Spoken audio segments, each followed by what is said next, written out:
আমি Sourav Dev, welcome back to my channel. Karimganj থেকে video করলাম। তো দুর্গাপূজা পরশুদিন থেকে শুরু। তো দুর্গাপূজার আগে প্রত্যেকবার করিমগঞ্জে আইলে বজরংবলী মন্দিরও দর্শন করি। তো আজকে হইল গিয়ে মঙ্গলবার, এর লাগে বজরংবলী মন্দিরও যাইমু। যারা করিমগঞ্জের বজরংবলী মন্দির দেখছো না, তা আমি দেখাইলাম। করিমগঞ্জের ফেমাস বজরংবলী মন্দির যখন ছোটোর থেকেও প্রত্যেক মঙ্গলবারে যাওয়ার চেষ্টা করি, যাইতাম আগে। তখন যখনও গুয়াহাটি থেকে করিমগঞ্জ আই, আমি মন্দিরও দর্শন করি। তখন যাইলাম পাশে ঠাকুরলে কিছু ফলমূল কিনমু, তারপর ঠাকুর দর্শন করাইলাম। তো কালকে পরশুদিন থেকে হইল গিয়ে আমরা সপ্তমী পূজা। আজকে রাত্রেবেলা তানিয়া রওনা দিলেইব। তো তানিয়ার আজকে রাত্রেবেলা রওনা দিব, তারপরে সকালবেলা তানিয়াই যাব। তারপরে আমরা একলগে দুর্গাপূজা দেখমু। তারপর এখান থেকে নাইকল নিলাম। ওই যে আমরা গুয়াহাটি 5টা দেয়, এখানে দেয় 4টা 100 টাকায়।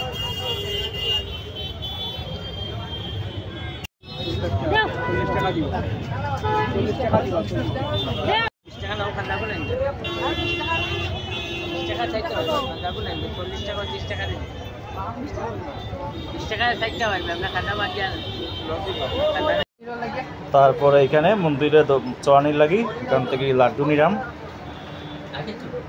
মাইতে আটিয়া আটিয়া বেশি খুশায় না। তো মায়াকর মন্দির থেকে ব্যাক করার সময় বলে আবার এখান থেকে মিষ্টি নেওয়া, তা আমি বলছি না মিষ্টি রইলে এখনও, মানে আমার এটা আটিয়া বেশি খুশায় না। আর টুকটুকি সব দিকে আর না এখানে পূজার লাগি। তো ওইখান থেকে গরর লাগেও নিলাম আর মন্দিরও লাগেও নিলাম। এই যে চাম্বনটা চাম্বুর একটা দে। হ্যাঁ, তারপরে পূজার লাগি বেলপাতা নেওয়া রয়েছে। বেলপাতা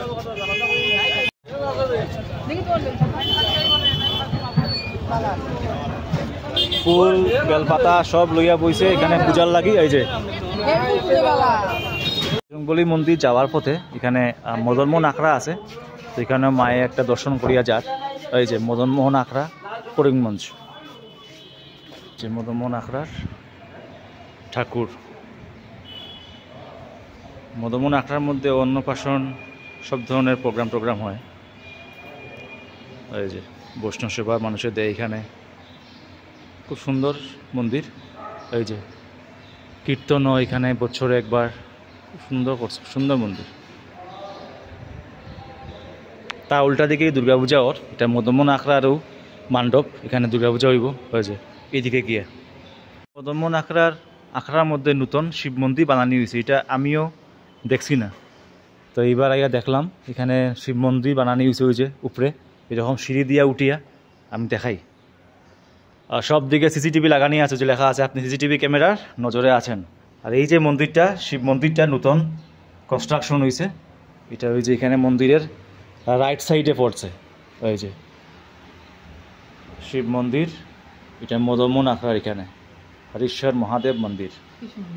সুন্দর, এটা আমি দেখছি না, এটা এইবারও আমি দর্শন করলাম। নতুনই হয়েছে, 1 বছরই হইব হয়তো বা। বজরংবলী মন্দিরে ঢুকার আগে আর কি দুর্গাপূজা ওর এখানে। ওই যে ঠাকুর আইসুন না এখন। তো এই হইল বজরংবলীর মন্দির করিমগঞ্জের। তো এই হইল গিয়া বজরংবলীর মন্দির। ঠাকুরের দর্শন করাইলাম ভিতর থেকে। এই গেটটা আগে বন্ধ থাকতো, আমরা ঢুকতাম এইদিকে, এখন দিকে এই গেটটাও মেন গেট খোলা আছে। তো ওই যে প্রথম হইল এখানে শিব ঠাকুরের মন্দির। ওই যে প্রথম দর্শন করুন, এখানে শিব ঠাকুরের মন্দির ফার্স্ট। এই যে শিব ঠাকুর দর্শন করলাম, হর হর মহাদেব। ওই যে ঠাকুরের মন্দির কিছু উঁচায় আছে, ওই যে নিচ থেকে অনেকটা উঁচায়। এই মন্দির যখন হয় নতুন, তখন আমিও এই মন্দিরের লাগি সিমেন্ট দিছি, পুরোহিত সবরেও আমি এখানে চিনি। এই যে তো এই হইল আমরা করিমগঞ্জের বজরংবলীর মন্দির। আর রামসীতা আসিন লগে। এই যে সামনে থেকে দর্শন করাইলাম, ঠাকুর দর্শন করাইলাম। জয় বজরংবলী। তো প্রায় করিমগঞ্জেও আইলেও এখানে মন্দিরেও আই আমরা। আর এই যে রামসীতা দর্শন করো। জয় বজরংবলী। তো ওই যে ঠাকুরে এখন নারিকেল আর কলা চড়াইলাম। আর এখানে মিষ্টি আনছে মায়ে। লাল শালুও চড়াইছি, এই যে লাল শালু। তো যারা করিমগঞ্জের বজরংবলী মন্দির দেখছো না, তা আমি দেখাই দিলাম। এই হলো করিমগঞ্জের বজরংবলী মন্দির, যেটা চোর বাজারে পড়ছে।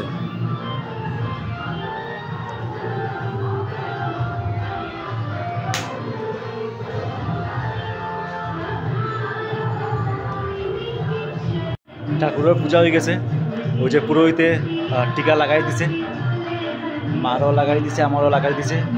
ওই যে ঠাকুর দিছে, জয় বজরংবলী কি জয়।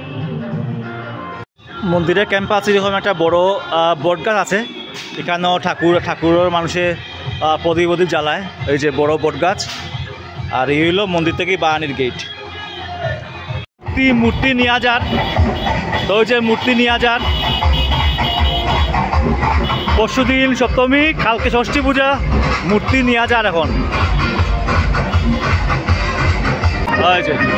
মূর্তি নর, কালকে ষষ্ঠী, এরপর সপ্তমী।